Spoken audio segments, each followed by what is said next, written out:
8 de la mañana con 15 minutos, 8 con 15 minutos, avanzamos con más información y entrevistas en Punto Noticias de Radio Pichincha en su primera emisión. Saludamos con Cristian Castillo, investigador y docente universitario que nos acompaña de forma telemática. Cristian, buenos días, bienvenido, gracias por estar en Punto Noticias. Le saludamos Alexis Moncayo, quien le habla, Licenia Espinel. Antes de analizar la coyuntura política nacional, quisiera su opinión respecto a la crisis que se vive en estos precisos instantes en Europa, en especial en el Reino Unido, cuya primer ministro ha dado un paso al costado al no poder continuar trabajando con su equipo también la ha abandonado por la actitud que tuvo en los últimos días de dar marcha atrás a un proyecto que buscaba que las personas más pudientes, con las grandes fortunas, aporten más en el pago de impuestos. Era sobre el impuesto a la renta a las grandes fortunas.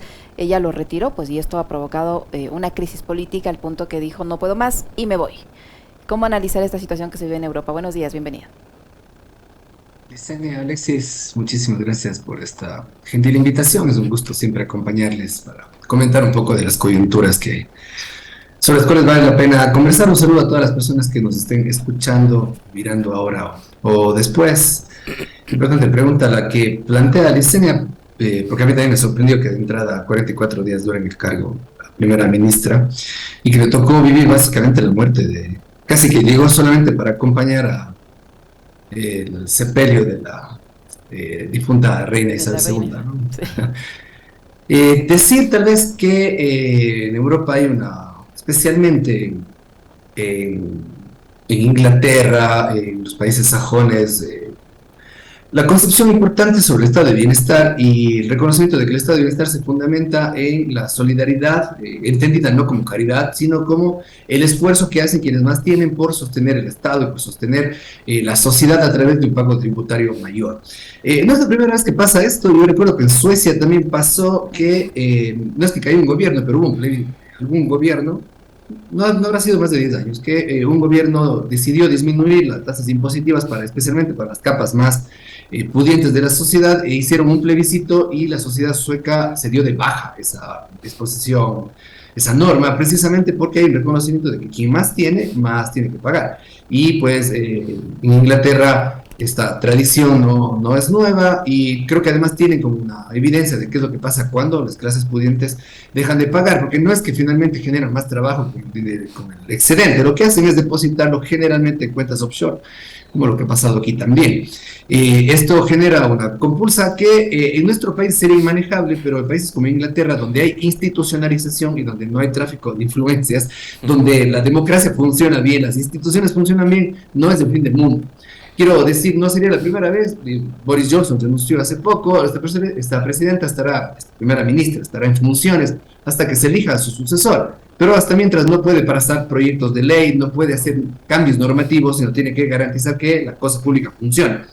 Esto no es la primera vez que pasa en Europa, es bastante regular. Habrá que recordar Bélgica y España. Estos dos países estuvieron sin gobierno, en el caso de Bélgica durante 2 años, en el caso de España 1, y sin gobierno quiere decir sin presidente electo, por los problemas parlamentarios que pudiesen suceder, pero el Estado no dejó de funcionar. De hecho, hay evidencia que sugiere que cuando mejor le fue a España es cuando no hubo gobierno, y es precisamente porque hay institucionalidad. Y la institucionalidad se construye sobre la base de reglas de juego claras y tratar a todos los ciudadanos por igual, con los mismos derechos y las mismas obligaciones, y no con padrinos, ¿no? Como pues es el caso que nos convoca con Mr. Ryan. Hola, doctor, ¿cómo le va? Qué gusto conversar con usted y saludarle a los tiempos.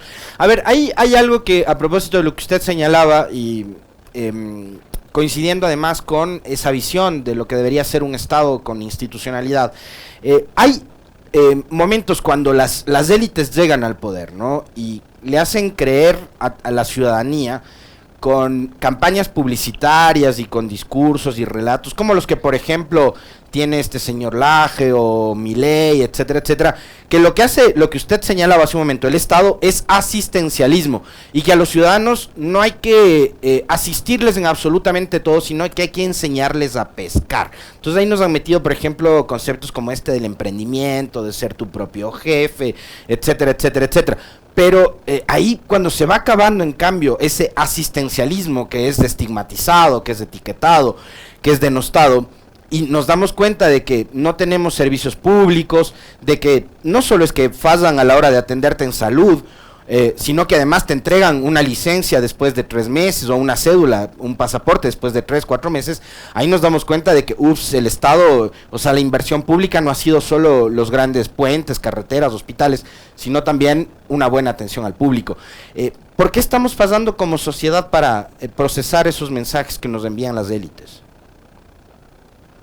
Es que yo creo que hay un encuadre general que viene de determinados sectores académicos, por desgracia, y bastante aupado también por los medios de comunicación, que son muy empeñados en sostener un discurso que la verdad que no resiste ningún análisis y que es bastante falso por lo demás. ¿Saben dónde no hay estados? En África, y ahí es donde no hay estados, donde opera la ley del más fuerte. Donde hay estados consolidados precisamente son los países desarrollados, y es en estos países desarrollados donde se garantiza o se reconoce la existencia del Estado como la única razón por la cual existe un Estado el día de hoy es para erradicar la pobreza y generar bienestar para todos, se supone. Estas élites son muy buenas, han sido muy buenas para posicionar un discurso porque no dan espacios para la contradiscusión, para la discusión, para el debate de ideas, sino se han encargado de estigmatizar este tipo de discursos bajo las sombras del populismo, como si fuera formar, o de que el socialismo es dañino, analizando siempre con casos extremos, pero no analizando con los casos rutinarios de buenos ejemplos donde los estados de bienestar sí funcionan. Yo creo que esta figura de la caridad no es exclusivamente, yo creo que es una tradición republicana que nos hace creer que la caridad es la forma solidaria de resolver los problemas sociales. Entonces ahora vemos colectas públicas por todo, precisamente porque el Estado no cumple con su rol. Cuando lo que debería pasar precisamente es que los impuestos que nosotros pagamos, directa o indirectamente, ya sea con impuestos regresivos o progresivos, se devienen mejores calidades, en la mejor calidad de los servicios públicos que necesitamos. Pero eso a las élites no le conviene, precisamente porque ¿de dónde salen los recursos para eso? Precisamente de las clases más pudientes. Y las clases más pudientes que se caracterizan por ser extractivas, es decir, por estar en esta sociedad para extraernos recursos y no dejarnos nada, colocan generalmente sus capitales fuera para generar y financiar otras inversiones de desarrollo en otras partes y no precisamente aquí.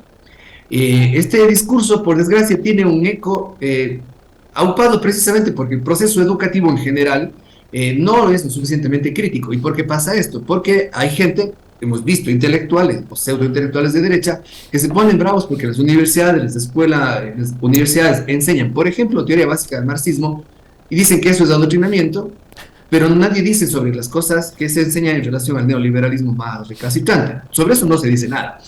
Entonces, hay como ese doble discurso, doble rasero para querer posicionar en la sociedad que lo que es bueno para las élites es bueno para todos, y yo creo que la evidencia demuestra que no.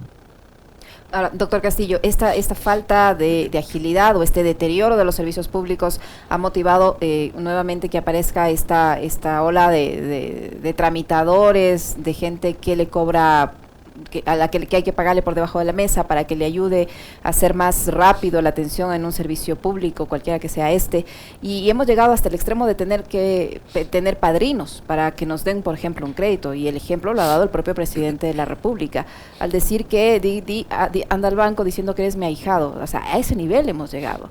¿Cómo analizar esa situación? Ahora no vamos a obtener un servicio público o un préstamo si no somos ahijados de alguien, si no contratamos un tramitador, si no coimamos a un funcionario público. No sabe cómo hiere esto, Licenia, a la administración pública que debería estar a servicio de todas y de todos. Ya es malo que la calidad de servicio sea tan mala que algunas personas tengan que recurrir al compadrazgo, que tengan que recurrir al palanqueo. Y ya venía pasando, ¿no? Influencers que se quejaban en Twitter para que les atiendan y ¡zas! Les atendían. Que no tengo mi pasaporte en 3 meses, ¿cómo es posible? Entonces, ¡zas! Inmediatamente usted tiene su pasaporte porque se quejan en Twitter y claro, tienes que tener 10.000, 15.000, 20.000 seguidores. Pero el común de la gente, ¿qué hace? Ya venía pasando esto, ya era lo suficientemente malo, ya este gesto del presidente Lazo sobre estocada final a la profesionalización de la administración pública. ¿Sabe que yo enseño teoría del Estado y enseño administración pública en la universidad, en clases de posgrado? Y una de las cosas que casi que es axiomática, es decir, que casi es la verdad irrefutable de la administración, es que para que los estados funcionen tienen que tener administraciones profesionales. Y el primer principio de la administración profesional es que primer llegado, primer servido. Es decir, que a nadie se le trata de manera, nadie tiene una prebenda, nadie tiene un privilegio, excepto los grupos de atención prioritaria. Los ancianos, las personas adultas mayores, las personas con discapacidad, las mujeres embarazadas con niños, qué sé yo, o las personas con niños en general. Pero el resto de ciudadanos tenemos que tener el mismo trato. Y lo que ha hecho el presidente Lasso con este gesto que algunos han tirado de golazo, que realmente lo que han posicionado es, han reforzado el hecho de que no vivimos en un estado, que vivimos en una hacienda, y que si eres amigo del capataz o eres un buen siervo del dueño de la hacienda, te van a tratar mejor. Eso destruye cualquier posibilidad de vivir en sociedad, porque entonces, ¿para qué está el Estado? ¿Para qué yo pago mis impuestos? Y lo que es peor, ¿cómo van a hacer aquellos que no tienen padrino? Usted mismo lo decía, Licenia, y de hecho yo creo que peor aún, ¿qué van a hacer aquellas personas que viven en las zonas urbanas, marginales, rurales, más alejadas, que viven con $2 al día? ¿Cómo van a hacer ellos para acceder a servicios públicos? Porque claro, yo creo que es muy difícil que ellos puedan tener o una capacidad de influencia en redes sociales o un compadre, un padrino que les pueda bautizar. Yo creo que esta estocada es terrible, es un pésimo mensaje, y lo que más tristeza me da es que creo que los decisores que están ahora en el Palacio no se dan cuenta de la gravedad del asunto y piensan que está bien, lo cual desdice muchísimo de lo que se esperaría de un gobernante y de lo que tendría que hacer supuestamente un gobierno profesional, un gobierno de empresarios, para profesionalizar precisamente la gestión pública. Pero va más allá, doctor Castillo, porque además se está romantizando el hecho de que a Pepito le dieron el crédito porque él es ahijado del presidente de la República. O sea, cuando lo normal debería ser que a cualquier persona le den un crédito porque cumple los requisitos, porque está habilitado y porque el proceso para otorgarle el crédito debe ser un proceso transparente y efectivo y rápido. No deberíamos romantizar que a una persona le dieron un crédito porque se presentó diciendo que es ahijado del presidente de la República, sino porque tenía y cumplía los requisitos. Y estamos normalizando ese tipo de actitudes. Claro que sí, esa romantización del palanqueo lo único que hace es seguir consagrando, como decía, que vivimos en una hacienda, porque no hay un Estado profesional al servicio de todos los ciudadanos, sino simplemente de los que se llevan bien, como digo, con el capataz, o es bien visto a los ojos del dueño de la hacienda. Y eso solamente mina más la confianza que tenemos nosotros en nuestro país. Y claro, les dibuja este principio de primer llegado, primer servido. Y básicamente el mensaje para todos es, lo que ya venía pasando, y ya estaba mal, es búscate un padrino y ahora ya va a ser peor, porque ciertamente si antes ya era un problema tener tramitadores en el registro civil, en la ANT, ahora yo creo que estamos validando el negocio, finalmente, de este nuevo emprendimiento que parece ser legitimado por este tipo de acciones.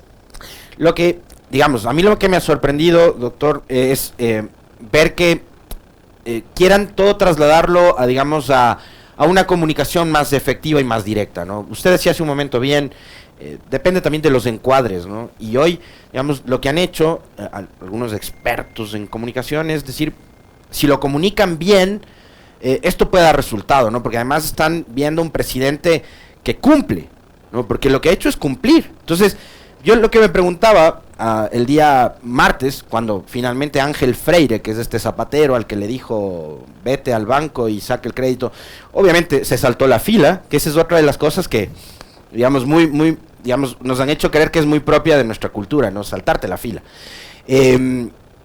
Cuando va al banco y se acerca y le dan el crédito, lo que nos hacen creer a través de la comunicación oficial es que finalmente el presidente cumplió.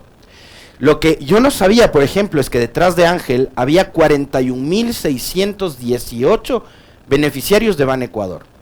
Ahora, la pregunta que me asalta es, ¿en realidad existirán esos 41.600 beneficiarios de Ban Ecuador que esperaron a comunicar lo de Ángel pomposamente después del evento con el presidente o no? Es decir, también querer trasladar todo esto al ámbito de la comunicación para lograr lo que usted comentaba hace un momento cuando yo le preguntaba de cómo es que tienen tanto efecto estos relatos y estos encuadres, es porque en realidad tienen una comunicación muy efectiva. Y a través de esta comunicación, un gobierno como el de Lasso, así como muchos otros, están surfeando, ¿no?, en unas olas y en un vaivén en medio del caos, pero finalmente terminan surfeando. Pero yo no estoy muy seguro de que sea efectiva esta comunicación, porque los datos publicados durante las últimas semanas en relación a la credibilidad del gobierno, en particular del presidente Lasso, dicen todo lo contrario, ¿no? Creo que es más bien mirarse el ombligo y es hablarse a sí mismo de un esfuerzo de pensar, de suponer que eso va a convencer a alguien. La comunicación sin resultados es vacía, y es un principio fundamental que te decía, creo que en primer o segundo año de la universidad. Y la comunicación, y la gente puede mirar, pero es que eso es campaña. Yo creo que ese es uno de los errores del gobierno actualmente, ¿sí? Piensan que siguen pensando o piensan que siguen en campaña y no, pues están gobernando y después de un año y más de un año, la gente ya no vive de las expectativas, ya no vive de estos supuestos golazos, vive de ver el resultado. Y la gente está mirando el resultado. Está mirando que para que te den un crédito oportuno y rápido en un banco público tienes que tener un palanqueo. Pero están mirando que, por lo tanto, para que te den rápido la cédula vas a tener que tener un palanqueo y todo el mundo va a empezar a buscar quién es el director provincial del registro civil o el director provincial de la ANT para que te den la licencia y así, oye, el hospital, etcétera. Porque ese es el resultado que se está mirando. La gente, este dato, 41,000, yo creo que este gobierno es muy bueno para dar cifras que no tienen ni pies ni cabeza, ¿no? 20 por 30, 600, 20, ¿cómo es? 20 por 30, 300, 20,000 detenidos en operativos, 700,000 operativos. Es muy bueno para dar cifras que nadie se las cree. Entonces creo que más bien hay un esfuerzo por mentirse a sí mismos y por pensar que se está haciendo algo para que, no sé, para que las coaliciones gobernantes estén tranquilas diciendo es que esa migaja le convence a alguien. Pero yo, en personal, como digo, como decía al principio, los datos demuestran lo contrario, nadie le cree al presidente. Lo que sí pasa es que tenemos una clase, medios de comunicación que actúan como una élite que les cuesta demasiado reconocer y buscan cómo tapar, cómo matizar, cómo romantizar, pero la realidad les da en la cara y la gente finalmente no cree en este tipo de manifestaciones y por eso es que el descontento popular sigue creciendo, por eso es que la desesperanza es terrible, por eso es que cada vez más tenemos más ecuatorianos y ecuatorianas que salen desesperados a vivir, ya no solo en Europa, ya no solo en Estados Unidos, sino donde pueda, ¿no?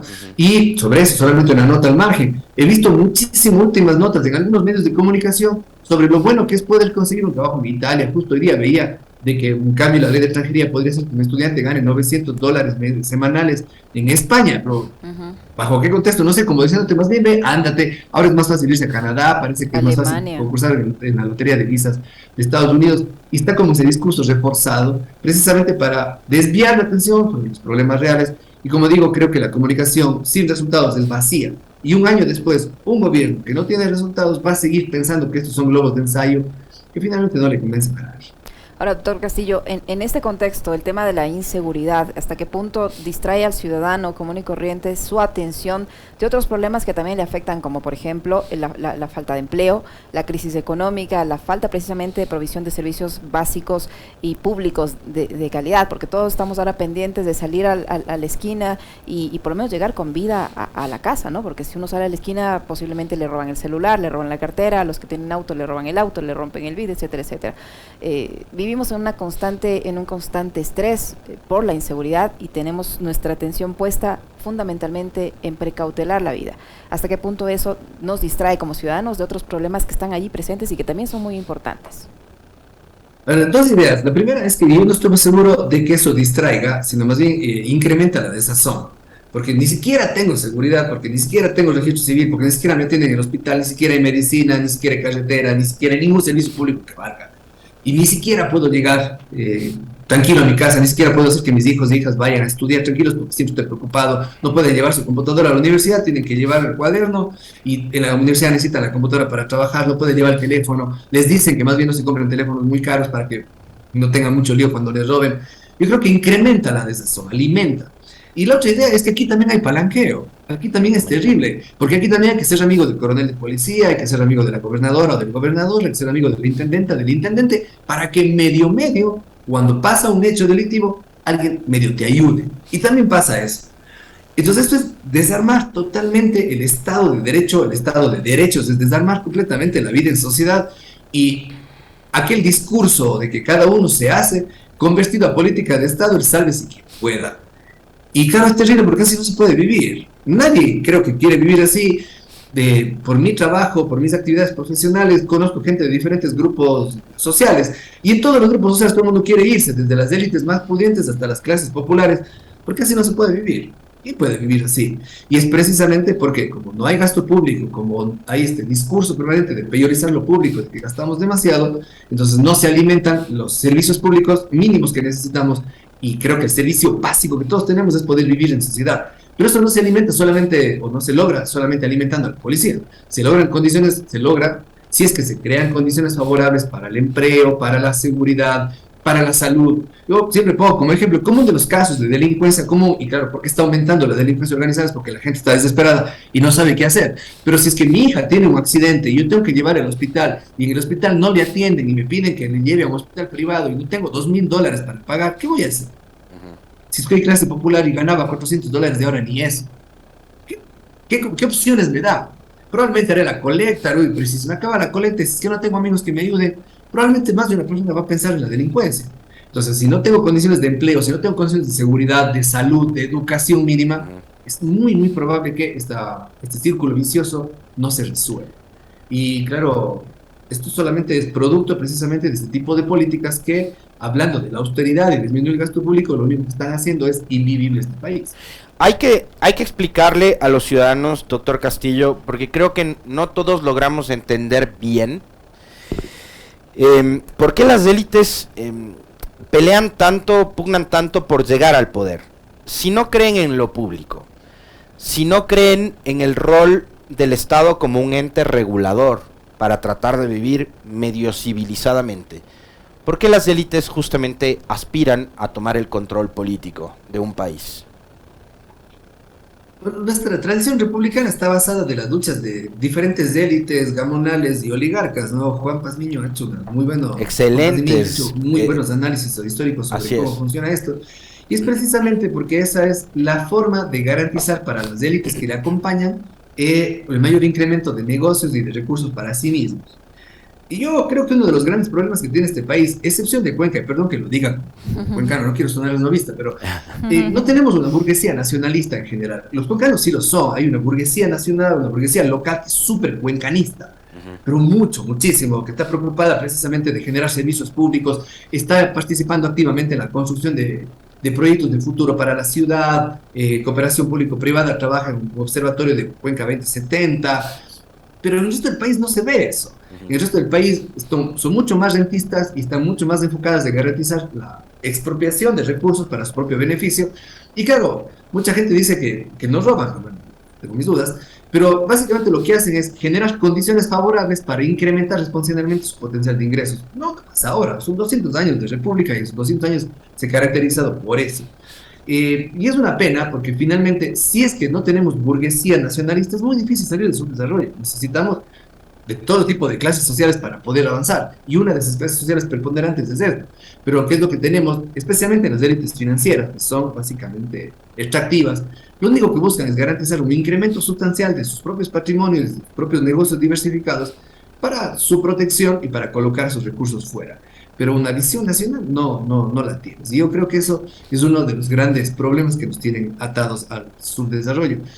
No va a ser la última vez que pase, ¿no? Después de esto vendrá un tipo de gobierno, probablemente de corte progresista, ojalá sea así, que genere condiciones de un mejor estado para la sociedad, pero que luego pues, vendrá dentro de 20 años, tal como está pasando ahora, un gobierno con un discurso de este tipo, de tú te puedes hacer a ti mismo mente de tiburón y que tú puedes salir, pero es que sin Estado nadie puede salir, la evidencia es bastante clara, ¿no?